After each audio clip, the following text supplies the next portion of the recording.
gusto, vamos a comenzar. Vamos a darle gracias a Dios. Espíritu Santo, tú eres el maestro. Tú eres el que das las capacidades porque son tuyas. Son de tu carácter, son de tu naturaleza. Tú permites que seamos fructíferos. Tú permites que tengamos en nuestra vida dones. Tú permites y nos das tu sabiduría. Pero todo viene de ti, lo reconozco en esta hora. Es la gracia que partió de la cruz en favor nuestro, que pudieran formarse en nuestras vidas discípulos que den gloria y honra a tu nombre. Queremos hoy tener un más claro entendimiento en nuestra vida, como varones que somos espiritualmente, para ser instrumentos tuyos. Que en todas esas cosas demos a ti alabanza y gloria por siempre. Estamos en tus manos, que hoy haya oídos para oír tu palabra. Activa oídos en el nombre de Jesús. Quita toda distracción. Que hoy tu palabra, Señor, esté siendo depositada y esté estremeciendo y esté cambiando convicciones personales por principios de tu palabra, haciendo que tu pueblo camine en la obediencia a tu palabra. Te doy gracias en el nombre de Jesús. Amén. Vamos a hablar acerca de discípulos de Cristo. Repite conmigo, discípulos de Cristo. Sé que es un corto tiempo para poder explicar el sentido del discipulado, pero vamos a ir al versículo con el cual voy a empezar a desarrollar esto, en Mateo 28, 18 al 20. Mateo capítulo 28, versículo 18 al 20.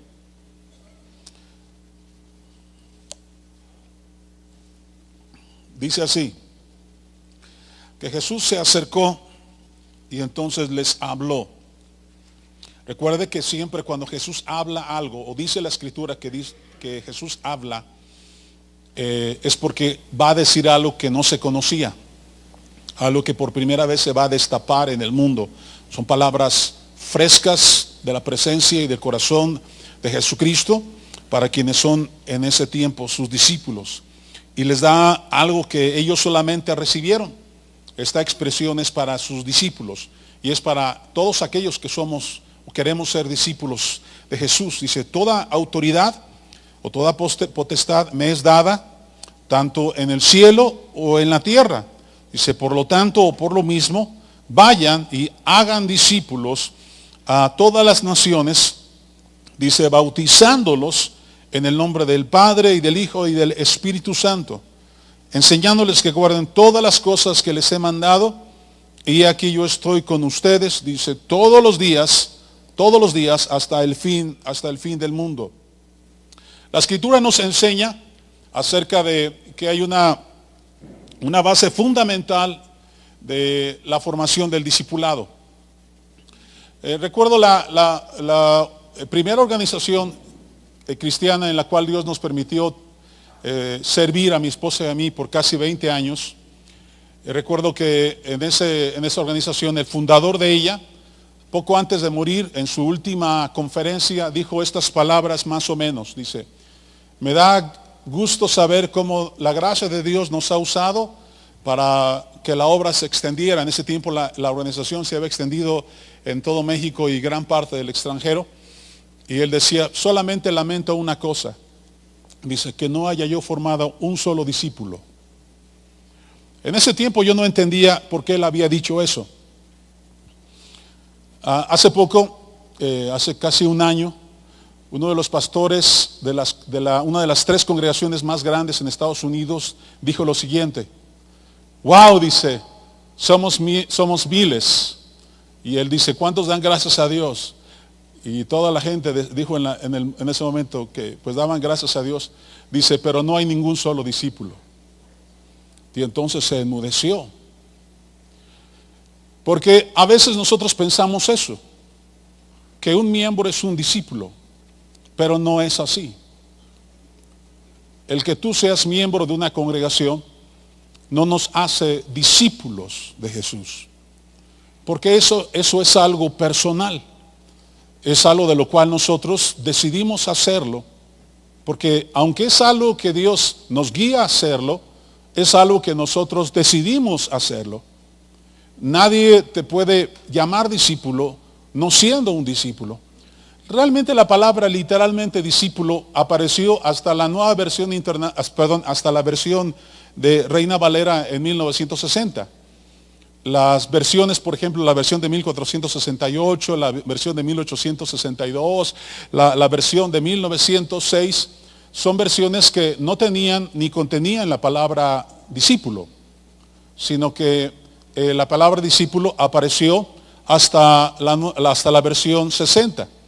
Y esto es porque la palabra discípulo estaba implícita dentro del significado, porque en las versiones, por ejemplo, de 1468 y de 1862, aparece la expresión ir con los gentiles, la expresión ir con los gentiles.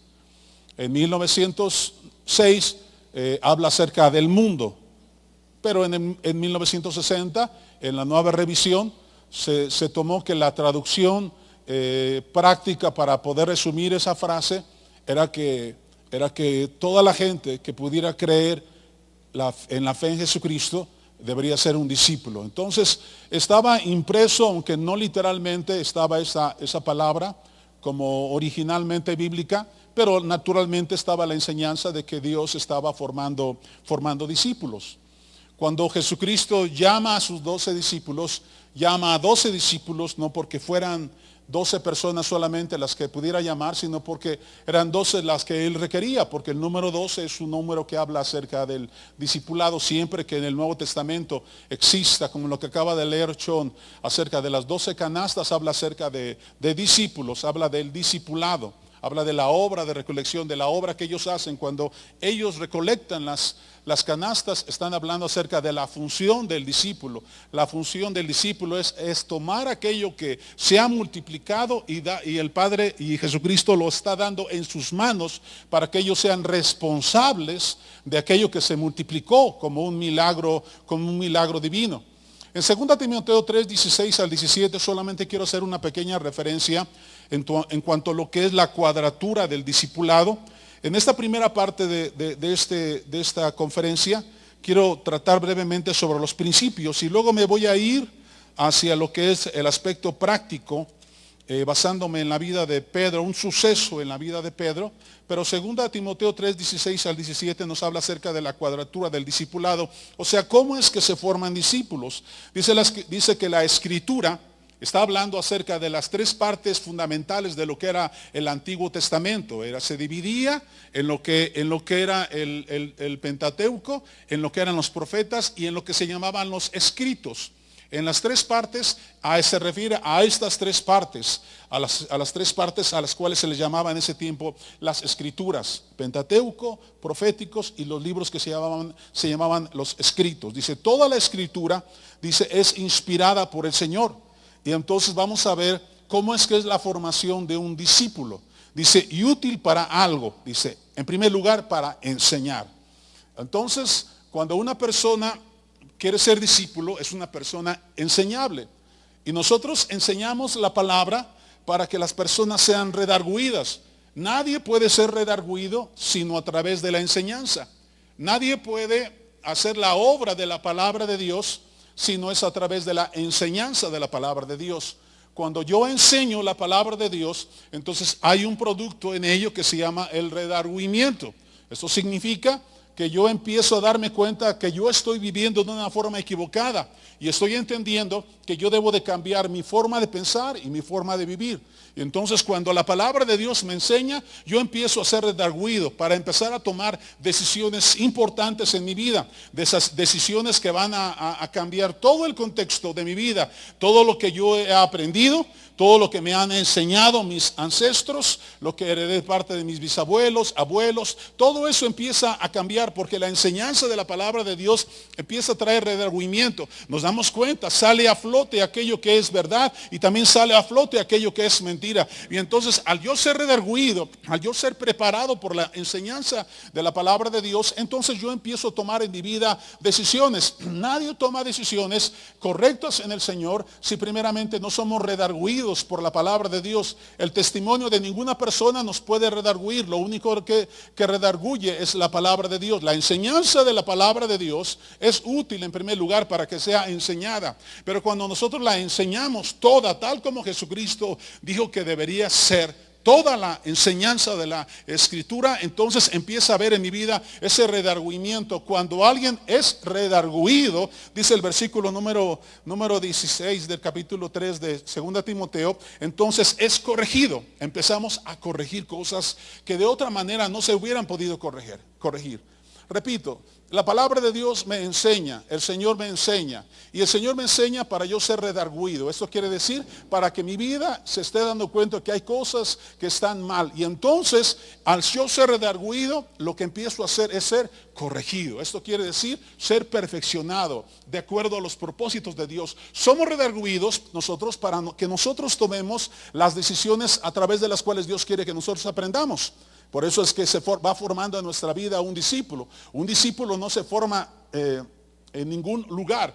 Es formado por la forma en que nosotros nos dejamos redarguir por la palabra de Dios. Y entonces en ese redargüimiento la palabra empieza a corregir aquellas cosas que son incorrectas. Corregimos nuestro camino, corregimos nuestro rumbo, corregimos nuestra forma de pensar. Empezamos a tomar las correctas decisiones y empezamos a involucrar a todos aquellos a los cuales quieren creer juntamente con nosotros. Y dice la Escritura, y si somos corregidos, entonces también somos instruidos en justicia. Posiblemente hemos hablado mucho sobre gracia y muy poco entendemos sobre lo que es la justicia. La justicia es eso. Es la forma en que Dios puede también establecer su trono en nuestras vidas. Es cierto que el trono de Dios es un trono de gracia, pero también el trono de Dios es un trono de justicia. Y al ser el trono de Dios un trono de justicia, entonces ese trono puede hacer justicia en mi vida cuando sea necesario. Esto quiere decir que yo no solamente recibo las cosas de Dios porque a mí me beneficia entender lo que lo he recibido por gracia, sino también yo debo de entender que si la palabra no me corrige, entonces el trono de justicia va a establecer las cosas que estoy haciendo mal o que estoy haciendo bien. La justicia de Dios es algo que de vez en cuando se aparece en nuestras vidas y nos corrige de acuerdo a la justicia propia de Dios para que nuestra vida empiece a cambiar. A veces hay ciertas cosas que Dios hace en nuestras vidas que están establecidas desde su propio trono, así como la abundancia del trono de Dios es la abundancia de su gracia, así como nosotros entendemos que no merecemos la salvación, así como nosotros decimos que no mereceríamos ser usados por el Señor, también debemos entender que el Señor está corrigiéndonos porque el Señor quiere formar verdaderos discípulos, pero para formarlos debe de aprender a corregirlos y la corrección viene a través del trono de la justicia. Nos gusta mucho hablar acerca de la gracia, pero a veces no tocamos el punto de la justicia. Si aprendiéramos más acerca de que Dios nuestro Padre es Dios justo, entonces nuestra forma de pensar cambiaría. Cambiarían muchos hábitos en nuestras vidas. Cambiaría nuestra forma de ver las cosas y el propio pecado. Dejaríamos y menospreciaríamos y odiaríamos el pecado. Estaremos dispuestos para hacer la verdadera voluntad de Dios. Pero tú debes de saber que así como delante del Señor estamos tú y yo delante de su propia gracia, y así como ahorita hemos podido adorarle y bendecir su nombre a través de este tiempo de música y de cantos, tú debes de saber que también cada día nosotros podemos ser juzgados por ese trono a través de las actitudes de nuestras vidas y de las cosas que tú haces en privado y que tú piensas que nadie absolutamente te ve. El Señor traerá de vez en cuando a la vida de sus hijos la manifestación del trono de justicia, así como lo hace la manifestación del trono de su gracia. No nos gusta escuchar estas cosas, pero son las que suceden en nuestro corazón. Y entonces de esa forma es que un discípulo está siendo formado. Un discípulo está siendo enseñado. Un discípulo está siendo redarguido. Un discípulo está siendo corregido. Y también entonces un discípulo está creciendo en el conocimiento de la justicia de Dios. Y al nosotros establecer ese sentido de la justicia de Dios, nosotros aprenderemos a valorar cada paso que damos en nuestra vida. No daremos pasos por darlos solamente. Vigilaremos la forma en que pensamos, vigilaremos la forma en que hablamos, vigilaremos la forma en que tomamos decisiones en nuestra vida. Tendremos cuidado acerca de nuestras relaciones. Tendremos cuidado con quién hablamos. Tendremos cuidado quiénes serán nuestras amistades. Porque entendemos que así como está ejecutándose a nuestro favor un trono de gracia, también se está ejecutando un trono de justicia. Pero el trono de justicia no solamente tiene que ver con las cosas que Dios puede reprender en tu vida, pero también la justicia puede estar a tu favor cuando Dios tiene que defender tu causa, cuando Dios quiere defender aquellas cosas o de aquellas personas o de aquellos enemigos que se levantan en contra de nuestras vidas. Este es el carácter propiamente en que las cosas se desarrollan dentro de un discipulado.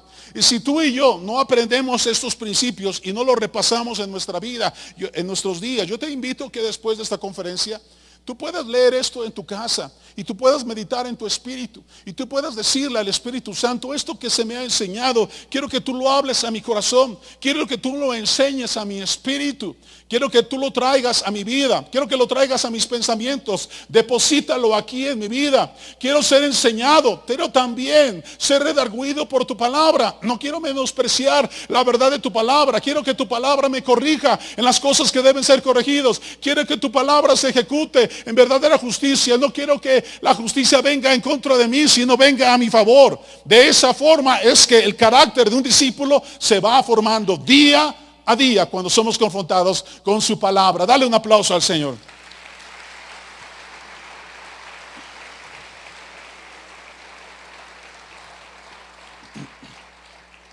Guardar significaba en ese tiempo como en este tiempo lo mismo. Cuando Jesús dice guarden todas las cosas, nosotros a veces tenemos una forma de interpretar las cosas y a veces no lo entendemos bien porque simplemente hay cosas de las cuales no nos conviene entenderlas bien, o a veces cuando las entendemos como que a veces pensamos que son muy difíciles de poder alcanzarlas. Pero la palabra guarden, cuando Jesús la dijo, tiene el mismo significado de ese tiempo a hoy. Y es la palabra memorizar. La palabra memorizar. La palabra memorizar. Nadie puede guardar algo que no ha aprendido a memorizar en su vida. Pero no solamente es la forma metódica de que nosotros podemos memorizar la palabra de Dios. No solamente es tenerla aquí como una computadora pudiera tener una base de datos de cualquier cosa, de cualquier artículo. No es así. La palabra guardar es una acción necesaria porque yo creo que la palabra de Dios es sumamente importante en mi vida. Yo solamente guardo aquellas cosas que creo que debo de guardar porque van a ser trascendentales en nuestra vida, ¿verdad? Quien puede hacer esto es porque es alguien enseñable. Es alguien que puede vivir bajo la disciplina del reino, porque fundamentalmente la palabra discípulo pues viene de la palabra disciplina, y hay una disciplina del reino. Jesucristo les dice que esta es la forma que debería de ser guardada, pero para los discípulos de Cristo la palabra guardar o que guarden les conectaba inmediatamente a lo que ellos sabían y habían sido instruidos desde pequeños. Ellos entendían la palabra guardar y Jesús no tenía que enseñarles el significado como nosotros tenemos que ser enseñados. En Deuteronomio capítulo 6, versículos 6 al 9, el Señor les describe al pueblo de Israel a través de los labios de Moisés qué significa guardar. Dice Deuteronomio capítulo 6, versículos 6 al 9, lo que significa para el Señor guardar su palabra. Dice, y estas palabras que yo te mando hoy, dice, estarán sobre tu corazón y las repetirás a tus hijos y hablarás de ellas estando en tu casa y andando por el camino y al acostarte y cuando te levantes, y las atarás como una señal en tu mano y estarán como frontales entre tus ojos y las escribirás en los postes de tu casa y en tus puertas. Eso significa guardar la palabra. Cuando la palabra de Dios es algo de lo que tú sabes que es sumamente importante en tu vida, debemos entender entonces que debería de ser un lenguaje del cual nosotros debemos disfrutar en cada momento. Deberíamos hacer el ambiente de nuestro hogar, el ambiente de nuestra vida diaria, el ambiente de nuestro salir y de nuestro entrar, un constante estar meditando en la palabra de Dios. Pero naturalmente nosotros no podemos meditar en la palabra de Dios o no podemos meditar en los principios de Dios si es algo de lo cual nosotros no hemos valorado como verdaderamente importante. cuando ellos recibieron la instrucción, los apóstoles, que Jesús le dice, esto es lo que deben guardar, ellos sabían lo que significaba la palabra guardar. Ellos sabían que no estaba hablando solamente de tomarse unos momentos o unos días o unos meses para empezar a memorizar los mandamientos que Cristo Jesús había enseñado, y lo que ellos estaban a punto de vivir en la revelación de la palabra que el Espíritu Santo iba a revelar a través del Evangelio, el Evangelio del Reino, la forma en que el Evangelio del Reino iba a crecer. Pero ellos sabían que era algo que debería de ser la parte de su vida. Ellos entendían que guardar significaba que su corazón lo iban a guardar en todo momento de su vida. No significaba que ellos iban a dar una hora al día para empezar a memorizar la palabra. No, eso significaba para ellos que el ámbito de su vida ahora iba a cambiar, sino que ahora las palabras de Jesucristo, así como las palabras del Antiguo Testamento estaban grabadas implícitas en su corazón, ahora las palabras de Jesucristo iban a cambiar, iban a ser diferentes para ellos, y ellos deberían de guardarlas. Esto quiere decir, iban a ser reglas importantes en su vida, en la forma como ellos se iban a conducir en su casa, la forma como ellos iban a instruir a sus hijos, de lo que se iba a hablar dentro de la casa, de cuál iba a ser el énfasis cada día de la casa, de lo que se iba a hacer cuando se acueste, de lo que se iba a hacer cuando se levante. Eso significaba guardar. Guardar significa que yo necesito dar el tiempo en mi vida para yo poder ser instruido por la palabra de Dios, solo por la palabra de Dios. Dios no quería que su palabra fuera guardada en papiros. Dios quería que su palabra fuera guardada por el elemento de nuestros corazones. El Espíritu Santo no utiliza a papiros que han guardado la palabra. El Espíritu Santo utiliza a corazones que han guardado la palabra. Si nosotros aprendemos a guardar la palabra, si nosotros aprendemos a hacer la palabra un ámbito de nuestras vidas, si este tiempo en el Espíritu, en el cantar, en el adorar al Señor, lo llevamos en nuestra vida, nuestro ritmo diario, va a cambiar tu forma de vivir. No es lo que puede suceder en algún momento, en alguna reunión, en algún tiempo de seminario, en algún tiempo del estudio bíblico. Es lo trascendental de las cosas que tú tienes que ser como discípulo. Tiene que cambiar el ámbito de tu vida. El ámbito de tu vida debe de cambiar. Debes llevar el guardar la palabra en cada momento en el cual tú estés viviendo. Debes hacer que la palabra sea una respiración profunda a tu espíritu, sea algo por lo cual tu espíritu constantemente se esté alimentando. Tenemos que ir más allá. Mi cuerpo es humano y se cansa, mi alma es humana y se cansa, pero mi espíritu nunca se cansa. Mi espíritu sigue presente. El espíritu nuestro, el espíritu que fue depositado dentro de este vaso que Dios creó de barro, es un espíritu que no se cansa. Aunque nuestra vida física se puede cansar de nuestra labor diaria en el trabajar 10 o 12 horas cada día, el espíritu no se cansa. El espíritu es eterno, tiene la capacidad que el Padre ha puesto en nuestras vidas para que podamos estar meditando en la palabra de Dios. Esto no se llama religiosidad. Tú no puedes ser discípulo solamente porque dices que perteneces a una organización, sino porque vas a hacer que a través de la palabra el reino de Dios se establezca en cada rincón en donde tú vivas, en tu cocina, en tu recámara, con tus hijos, a levantarte, en tu trabajo, en tu automóvil. Debe de convertirse cada día en un momento delante del Padre, para que la palabra de Dios esté envolviendo mi espíritu, para que la palabra de Dios me esté corrigiendo, para que la palabra de Dios me esté redarguyendo. Yo debo de aprender a crecer en guardar la palabra del Señor. Dale un aplauso al Señor Jesucristo.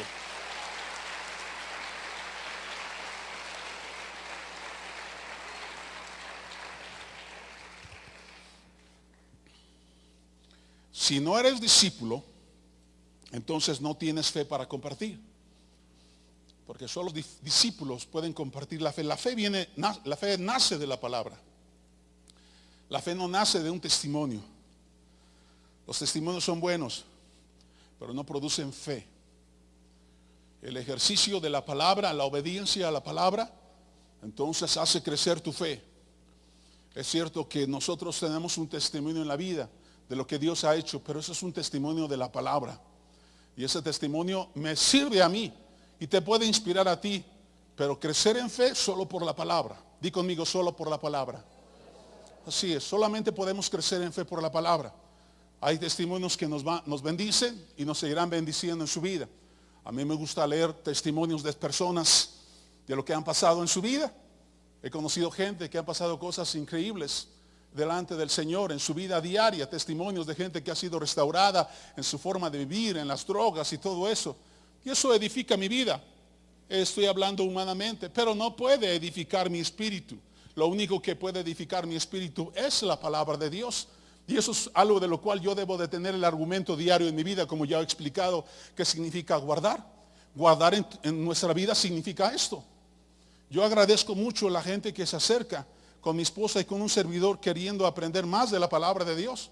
Pero para aprender la palabra de Dios debes dedicar tu vida a guardar la palabra. No puedes hacerlo en 2 años, o en 3 años, o en 4 años. No podemos eso. Eso no es por cuestión de que estás en un lugar estudiando. Eso no te lo provee ningún seminario, ningún instituto. No te lo provee eso. Eso es algo de tu vida diaria. Eso es algo de lo cual tú decides hacer, de lo cual tú decides desarrollar en tu corazón. Si tú quieres hacer que la palabra de Dios sea realmente la dirección de tu vida, porque más que unción, más que poder, necesitamos en esta vida, necesitamos aprender a ser dirigidos por el Señor. Antes que todas esas cosas, se puede tener poder y unción sin tener dirección de Dios, pero eso es algo muy trágico. Nosotros necesitamos crecer en nuestra vida para tener dirección de Dios a través de su palabra. Hay cosas que en la vida posiblemente no has aprendido a decidir o no sabes cómo decidir porque te falta la palabra de Dios. Y es por eso que a veces tenemos que ir hacia consejería. A veces es bueno, a veces no es sano ir a consejería. Porque lo que estamos haciendo es que estamos tratando de sustituir lo que debería de ser nuestra vida en el guardar la palabra de Dios. No lo hacemos correctamente y nos es más fácil ir con alguien que nos explique algo de lo que yo no he estado dispuesto a aprender para someter mi vida en el guardar la palabra de Dios. Pero cuando tú te sometes a esa escritura, la palabra de Dios viene a darte lo que se llama sabiduría. La sabiduría no es la acumulación. Dice la escritura en Proverbios capítulo número 2, dice la escritura en Proverbios capítulo 2, dice que el Señor, dice, da la sabiduría, dice, pero de su boca viene el conocimiento y la inteligencia. Quiere decir eso que las cosas que Dios quiere hablar de él las hablará de su boca. Pero lo que es la sabiduría, el Señor la provee a tu vida. Todo discípulo necesitamos para que la palabra que en nuestra vida sea de Dios, necesitamos en primer lugar sabiduría. Sabiduría es el recipiente a través del cual hacemos auténtica, y es auténtica la palabra de Dios que mora en nosotros. Todos los grupos de sectas y toda la gente que se desvía del Señor por su forma de pensar, es porque recibieron la palabra o buscan en la palabra un conocimiento sin sabiduría. Si tú recibes el conocimiento sin sabiduría, entonces ese conocimiento se va a pervertir en tu corazón. Pero por eso necesitamos la sabiduría de Dios. Necesitamos la sabiduría del Padre para que el conocimiento que recibamos del Padre sea guardado y sea auténtico por la sabiduría que viene de Él. Toda su palabra el Padre la guarda por causa de su sabiduría. Cuando el Señor les dice a sus discípulos que deben de guardar todas las cosas, estaba implícito en su corazón. Ellos habían entendido que toda la sabiduría provenía del Padre. Por eso es que debemos de leer y meditar cada año siempre en libros como Proverbios. El libro de Proverbios es la expresión del Padre hablando a sus hijos, el consejo del Padre hablando a sus hijos. Todo el conocimiento en la vida que no sea correcto, la sabiduría te lo va a decir. Pero si tú no tienes la sabiduría de Dios, vas a recibir cualquier conocimiento. Te va a venir cualquier tipo de enseñanza y no vas a advertir que esa enseñanza es incorrecta. Pero para advertir que algo no está bien, para advertir que algo tiene una motivación incorrecta, yo debo de aprender a vivir una vida de sabiduría. La sabiduría me guarda de que yo caiga en pensamientos falsos o en pensamientos sectaristas. Todas las personas que pueden salir de un lugar cristiano como esto y pueden hablar en contra de todo lo que se hace o todo lo que se enseña en un lugar como este, entonces son gente que pueden tener un problema de falta de sabiduría, aunque tengan un conocimiento de Dios o un conocimiento de la palabra, pero sin la sabiduría ese conocimiento se pervierte. ¿Sí entiende usted eso? Esa sabiduría debe de estar en nuestra vida. Pero dice la Escritura en el libro de Santiago también, si alguno tiene falta de sabiduría, ¿qué? Pídala a Dios.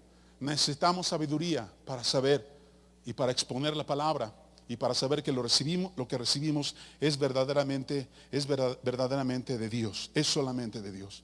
Dice la Escritura en 2 Timoteo 1:9 acerca de que el Señor nos llamó con llamamiento santo desde antes de los siglos para que cumplamos una específica labor. Un llamamiento santo significa una específica función, una específica asignación. Esto es haciendo y viviendo en la presencia del Padre como sus hijos. Escuche bien esto. Esto le va a ayudar mucho para que entienda nuestra relación con el Padre, con el Hijo y con el Espíritu Santo. Nosotros somos hijos del Padre. Somos siervos y esclavos de Jesucristo. Y del Espíritu somos su templo. Repito. Somos hijos del Padre. Somos siervos y esclavos de Jesucristo. Pero somos templo del Espíritu Santo. Esa es nuestra relación con Dios. Yo soy hijo y con el Padre tengo una relación con Él como Padre. Pero en cuanto a Jesús, soy siervo, dice el apóstol Pablo, y esclavo de Jesucristo. Pero en cuanto al Espíritu, soy templo del Espíritu Santo. Eso significa que estoy entendiendo que hay un propósito maravilloso de parte de Dios. La obra de identidad que el Padre me da es porque yo tengo un origen, porque mi espíritu tiene un origen. El capítulo número 1 de Génesis nos narra que tú y yo fuimos creados. Primero fue creado el espíritu, pero el capítulo número 2 nos narra que fue hecho el recipiente donde ese espíritu fue depositado. Y entonces ese espíritu donde fue depositado se va a acabar. Pero el propósito eterno que Dios me dio antes de la fundación del mundo, ese va a permanecer. Y es lo que yo debo buscar en la palabra. Y es por eso que debo crecer en la sabiduría. Y es por eso que tengo claro el entendimiento de quién soy en el Padre, y quién soy en Cristo, y quién soy por su Espíritu.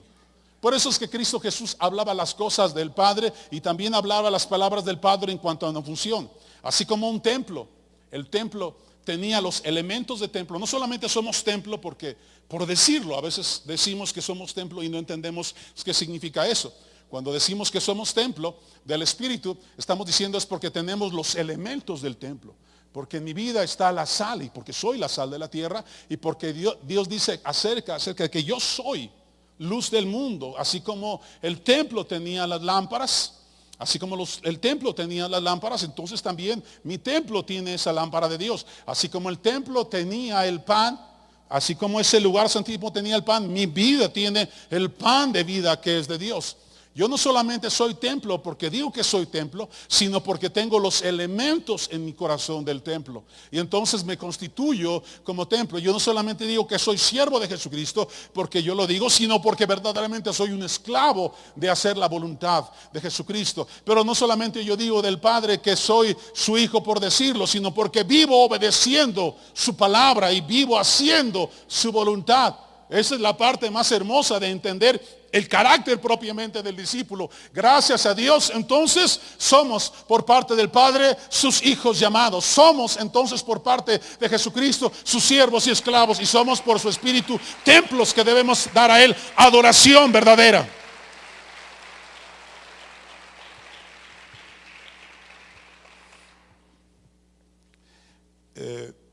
La voluntad del Padre es que su reino sea conocido para aquellos que han decidido ser discípulos de Cristo. Y el bautismo era la señal. La gente se bautizaba no solo por lo que había sucedido en su vida. Tú te bautizaste no solamente por lo que Jesús hizo en tu vida, sino por lo que Jesús hará en tu vida y hará de tu vida. No solamente por lo que sucedió, sino también por lo que sucederá. Entonces eso es un sello en donde hay un nuevo principio.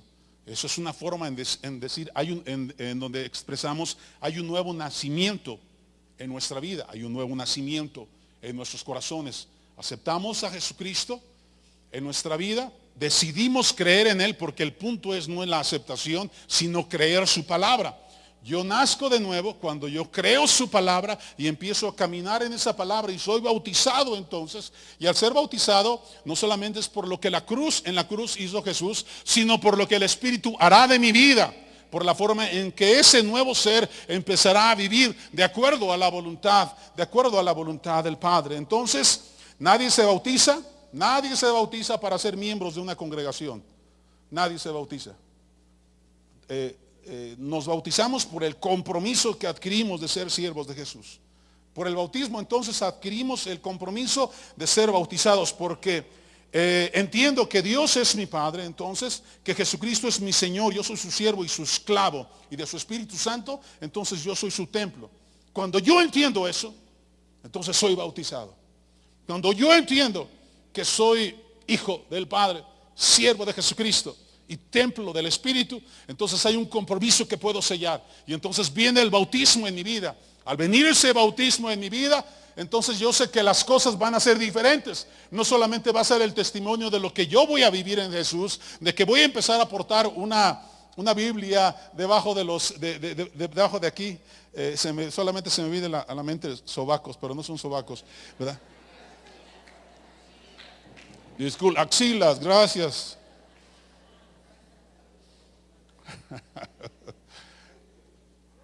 A veces pensamos que somos bautizados para eso. No, somos bautizados porque te identificaste y dijiste, ya entiendo, ya entendí, y quiero creer y vivir en eso. Y quiero hacerlo toda mi vida, y haré que todo el rincón de mi existencia viva para el Señor. Creo lo que la palabra de Dios dice.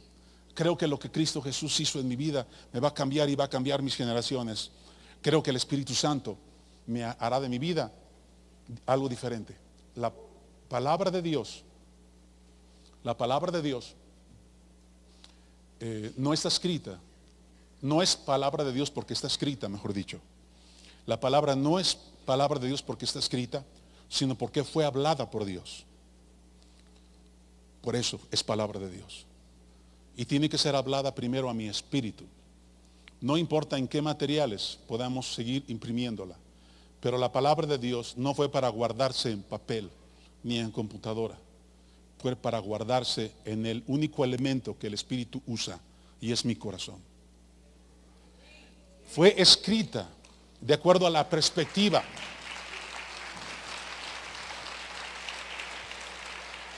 La palabra de Dios fue hablada de acuerdo a la perspectiva de Dios, no a mi perspectiva. Dios habla de acuerdo a su perspectiva, no de acuerdo a mi perspectiva. Por eso es que necesitamos de su Espíritu para poder discernir lo que es correcto y lo que es incorrecto, lo que es de Dios y lo que no es de Dios. La palabra de Dios no fue dada para que mi entendimiento humano la entendiera, sino para que la mente de Cristo en mi espíritu la discerniera. La palabra de Dios no puede ser entendida en el formato humano. Tienes que hacerlo a través del Espíritu. Tienes que hacerlo en tu vida. Por eso el único problema que tenemos en la humanidad de el hombre y la mujer, de que el hombre es hombre y que la mujer es mujer, eso es un concepto que manejamos en el sentido humano. Pero en el sentido de Dios, para Él no hay problema. Para Él no específicamente hay hombres y mujeres, aunque la enseñanza del matrimonio es solamente para este mundo. Pero la enseñanza del reino de Dios es para quienes son varones. Varones es la palabra más certera para hablar acerca de quiénes somos en Jesucristo. Varones es acerca de quién es el Espíritu. Cuando la Biblia nos habla acerca de que Enoc fue un varón perfecto y anduvo en camino, porque fue un varón, porque su espíritu fue de acuerdo a la voluntad del Padre. Así que cuando está una mujer delante de nosotros y es una mujer del Señor, no está una mujer para Dios adelante, está un varón delante de su presencia. Cuando está un hombre delante de la presencia de Dios, no porque su parte sexual diga que es un hombre ahí, pero para el Señor es porque es un espíritu que Él ha depositado y que Él ha formado para cumplir sus propósitos en nuestras vidas. Yo entiendo entonces que la palabra de Dios fue escrita fue pronunciada por el Padre de acuerdo a la perspectiva de Dios y no de acuerdo a mi propia perspectiva. Yo debo de aprender a crecer en ese entendimiento y poder saber que Dios quiere que aprendamos de su gracia, quiere que aprendamos de su justicia y quiere que aprendamos de su Espíritu Santo para vivir una vida de acuerdo a su voluntad. No sé si Alex me puede ayudar en el teclado. Vaya conmigo a Lucas 5, 1 al 11. Lucas 5, 1 al 11. Voy a leer rápido este pasaje. Aquí quiero hablar acerca de 5 verdades en el discipulado. 5 verdades en el discipulado. Lucas 5, 1 al 11. Dice, aconteció que estando Jesús junto al lago de Genezaret, el gentío se agolpaba sobre él para oír la palabra de Dios. Y vio 2 barcas que estaban cerca de la orilla del lago, y los pescadores, habiendo descendido de ellas, lavaban sus redes. Y entrando en una de ellas, de aquellas barcas, la cual era de Simón, le rogó que la apartase de tierra un poco, y sentándose enseñaba desde la barca a la multitud. Cuando terminó de hablar, dijo a Simón, navega mar adentro y echen sus redes para pescar. Respondiendo Simón le dijo, maestro, toda la noche hemos estado trabajando y nada hemos pescado, mas en tu palabra echaré la red. Y habiéndolo hecho, mas en tu palabra echaré la red, esa es la palabra clave. Y habiéndolo hecho, o sea, haciendo las cosas por la palabra, dice, encerraron gran cantidad de peces. Dice que su red se rompía. Entonces hicieron señas a los compañeros que estaban a la otra barca para que viniesen a ayudarles, y vinieron. Dice que llenaron ambas barcas de tal manera que se hundían. Viendo esto, Simón cayó de rodillas ante Jesús, diciendo, apártate de mí, Señor, porque yo soy hombre pecador. Porque por la pesca que habían hecho, el temor se había apoderado de él y de todos los que estaban con él. Asimismo de Jacobo y Juan, hijo de Zebedeo, que eran compañeros de Simón. Pero Jesús le dijo a Pedro, no temas, desde ahora vas a ser pescador de hombres. Y cuando regresaron a la orilla de las barcas, dejándolo todo, dice que le siguieron. 5 verdades en el discipulado. La primera verdad, Pedro hablando dijo esta expresión, lo hemos dejado todo y te hemos seguido. Esa es la expresión de un discípulo. Lo hemos dejado todo y te hemos seguido. Es una característica. Dejarlo todo y le hemos seguido. Le hemos dejado todo y le hemos seguido. Porque seguimos a Jesús, porque Jesús es el camino. ¿Qué significa para ti el ser discípulo de Jesús? Lo que tú veas y tu perspectiva es una cosa, pero lo que la Biblia nos enseña es otra. Las palabras de Pedro nos hablan de la actitud de un hombre que había hecho eso, de lo que Jesús trastornó su vida de tal forma que pudo decir, ¿sabes qué?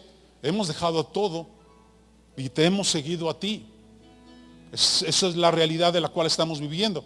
Podemos definir entonces una persona que es discípulo porque ha aprendido a dejarlo todo y hemos seguido a Jesucristo. Cuando somos retados en nuestras vidas, es porque lo hemos dejado todo y hemos seguido a Jesucristo.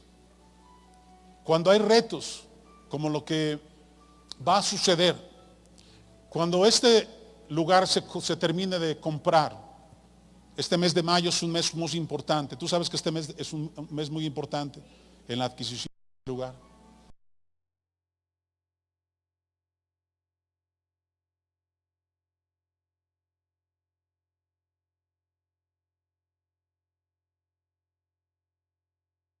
Va a hacer, va a romper los cielos espirituales. Porque no solamente se trata de un lugar, o sea, no se trata de trigo y miel, se trata del reino de Dios.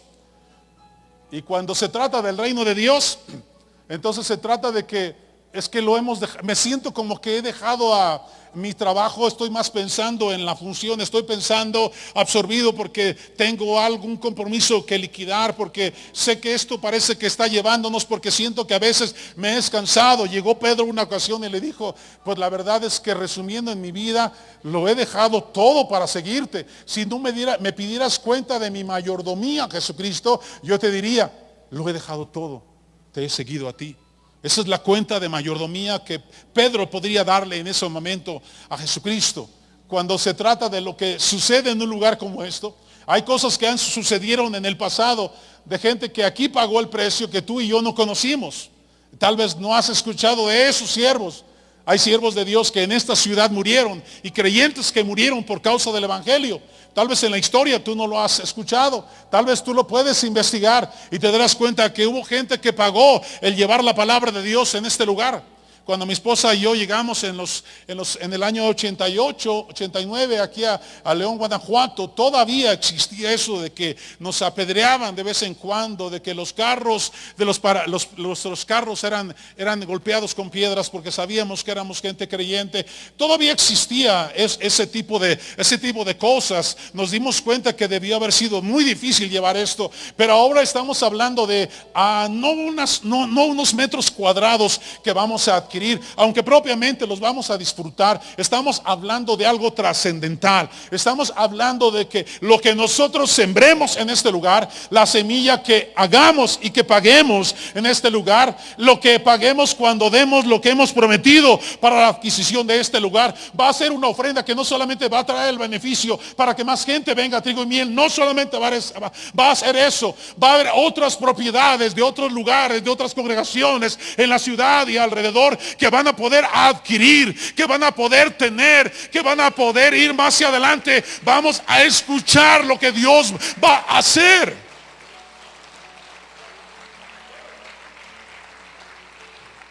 Se trata que lo he dejado todo y te he seguido a ti, Jesús. Se trata de eso. Segundo lugar, un verdadero discípulo se vuelve a levantar a pesar de los tropiezos. Dice la escritura acerca de Pedro que hubo tropiezos en su vida. Negó a Jesús, aquel que había dicho que había dejado todo para seguir a Jesús. En algún momento hubo una debilidad de carácter.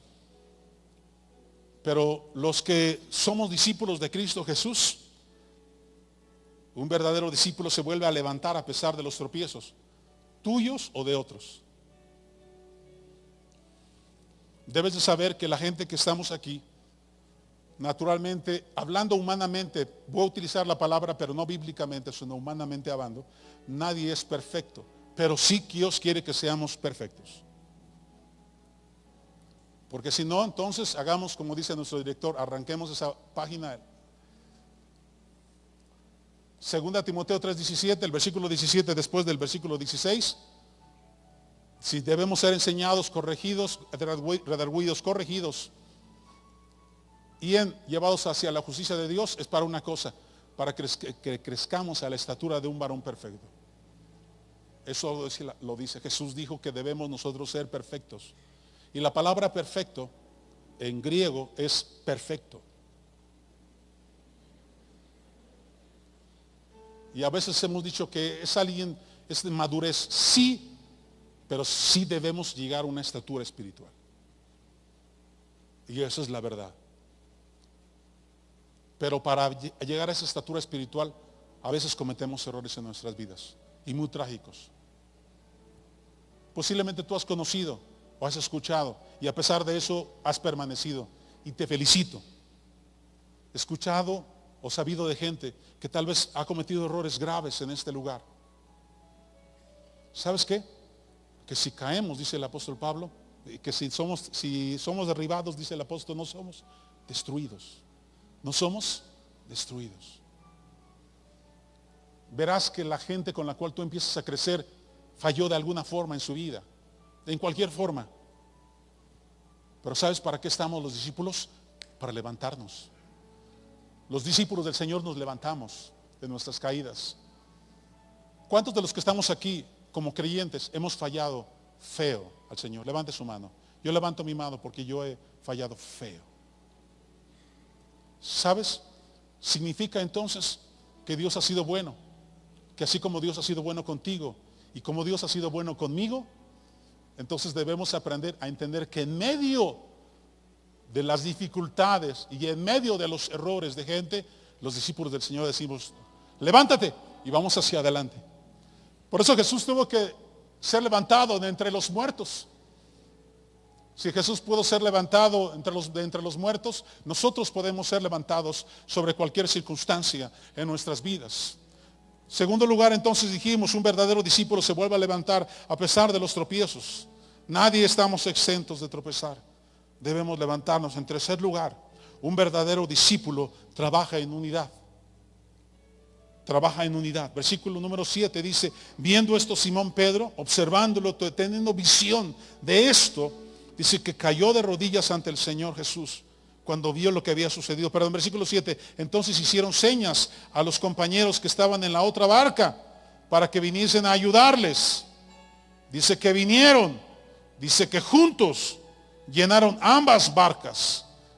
Porque no se trata de una barca, no se trata de llenar la barca de trigo y miel.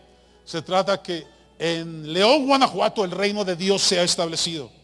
Habrá otras barcas diferentes a las nuestras, de tamaño y de forma, pero son barcas del Señor y tenemos que aprender que no podemos hacerlo solo. Pero es importante que haya quien pueda tener visión como lo que tuvo Pedro. Se dio cuenta que no podía hacerlo solo. Los discípulos, los verdaderos discípulos, aprendemos a caminar en unidad. Hay cosas que a veces te sentirás decepcionado de algunas personas, pero los verdaderos discípulos simplemente hacen a un lado su decepción y siguen caminando en la unidad a la cual el Señor nos llamó a vivir y a hacer en nuestras vidas.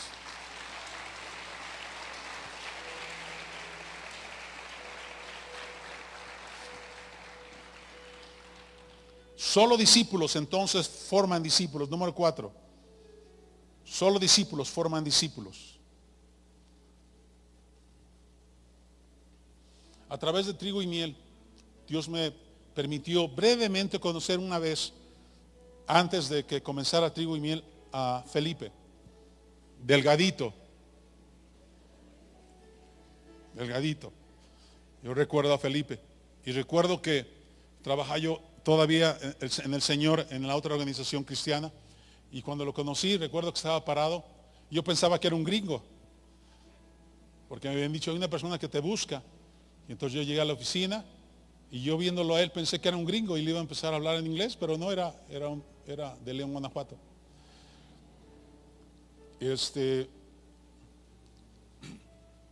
Cuando empezó Trigo y Miel en Independencia, cerquita de aquí, fui de los primeros personas que invitaron para los martes. Me acuerdo de la serie bíblica que enseñé sobre guerra espiritual. Ya no lo vuelvo a enseñar en mi vida, pero enseñé sobre guerra espiritual. Fueron como 4 martes. Y había martes en donde estaba solamente los Vázquez y como 4 personas más, nada más. Eran como 10. Mi esposa y yo, Víctor Andrés y Ledley.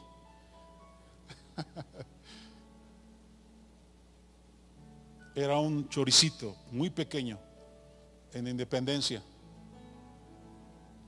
En el año 91, algo así. En el año 91. Recuerdo ese tiempo. Y recuerdo cuando empezó a suceder de que Felipe comentaba, ya no cabemos. Y entonces recuerdo que en 2 ocasiones lo acompañé a buscar un lugar, ¿verdad? Hasta que encontró allí en Hidalgo. Fuimos por las bodegas donde se curten pieles. Total que encontró en Boulevard Hidalgo. Y entonces Dios empezó a hacer algo tremendo. Lo que sucedía en ese tiempo empezó a ser de inspiración para mucha gente. Tal vez para algunos no. Porque a veces tenemos un mecanismo de competencia equivocado en el ministerio. Pero lo que empezó a hacer ahí era de que ya ahí no cabían 700 personas. Yo fui una de las personas que en el año 99 llegué a asistir ahí a Hidalgo y no pude entrar. No pude entrar. Dije, ahora, no puedo entrar.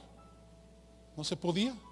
Y había gente que nos íbamos y decíamos, ¿qué hacemos aquí en las escaleras parados? Y entonces nos íbamos. A mí me pasó una vez. Después, cuando empezó la visión sobre otro lugar, Dios abrió este lugar. Y allá en ese lugar, un grupo de la gente, de los que eran servidores de Felipe en ese tiempo, estaba Larry Haggins y eso, oramos en ese lugar. Había unas cosas aquí hechas de como coladeras o algo así, metálicas. Y oramos a Dios. Y cada paso que ha sucedido ha sido un milagro de Dios. Lo que sucedió realmente fue un milagro de Dios. Que en una ciudad llena de tanta controversia religiosa, el evangelio pudiera ser predicado. Y tú que eres de Jalisco, de Michoacán, de Guadalajara, del Distrito Federal, del Estado de México, ¿quién iba a decir que un día ibas a estar aquí en Guanajuato congregándote, alcanzado por la gracia del Señor Jesucristo en un lugar que se llama Trigo y Miel, porque a Dios le plació así hacer su obra perfecta?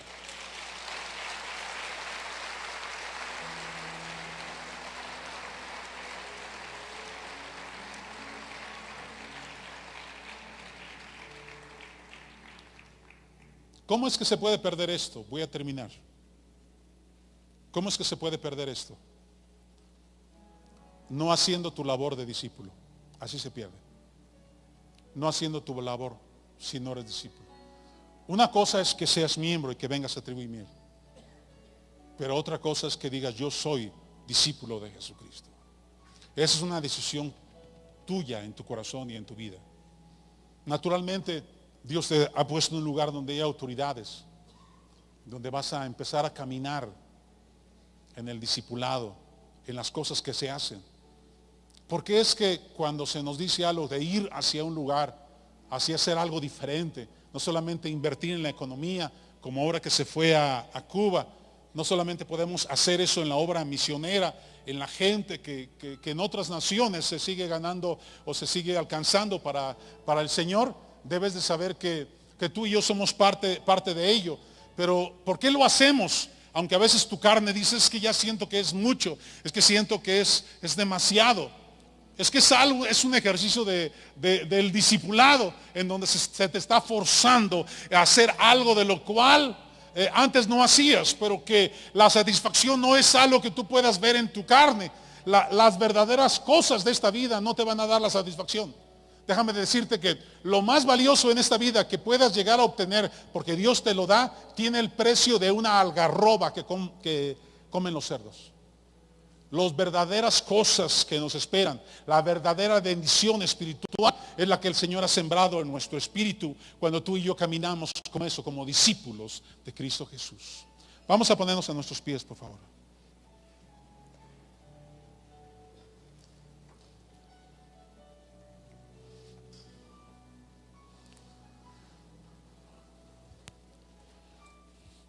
En la historia te vas a dar cuenta que el pueblo creyente original, desprendido de los discípulos, dejó de ser una obra creciente porque dejaron de formar discípulos. ¿Dejaron de formar qué? Discípulos.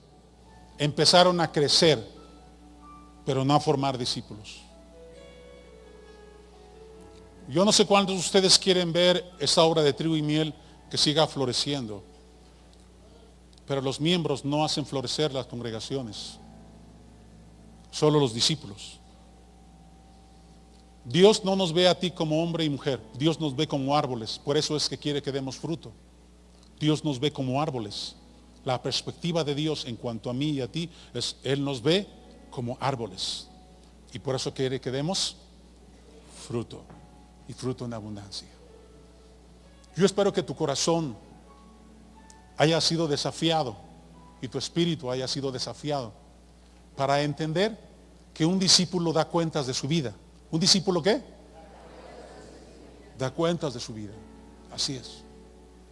Un discípulo es aquel que da cuentas de lo que haces en tu vida espiritual, el ejercicio de tu vida, pero también de las cosas que a tus líderes tú puedes hablarles y decirles, de las debilidades y cosas que en tu corazón existen. Porque un discípulo da cuentas de su vida. Da cuentas de su vida. Jesús nos lo enseña esto en Juan 17.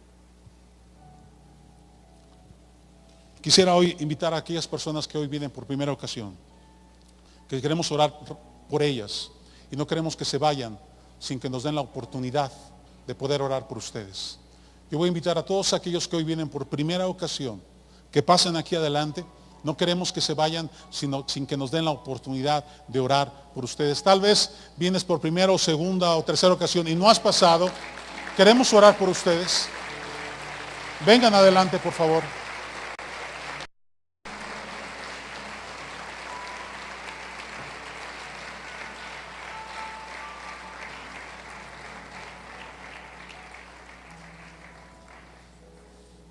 Aleluya. Gracias a Dios por todas estas personas hermosas. Gracias a Dios. Qué bueno que estás hoy aquí.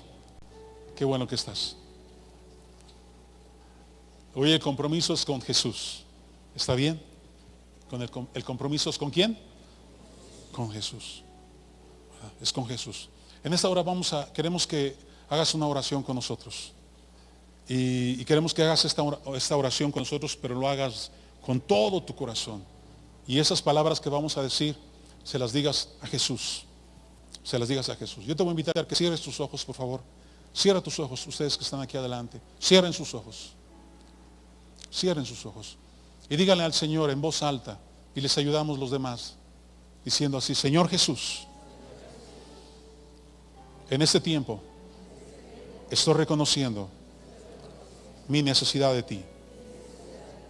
Yo reconozco en esta hora que tú moriste en la cruz del Calvario y derramaste tu sangre por mí. No lo merezco, pero lo hiciste. Diste hasta la última gota. Tomaste todos mis pecados y fueron clavados en la cruz. Y quiero ser libre de todos pecados, de toda maldición, de todo lo que me estorbe para ser discípulo tuyo. Quiero creer en ti y crecer en esa fe cada día de mi vida por tu palabra. Aquí estoy, Jesús. Te recibo en mi corazón como mi Señor, como mi Rey y como mi Salvador. Reina en mi vida, reina en mi corazón. Eres mi Señor.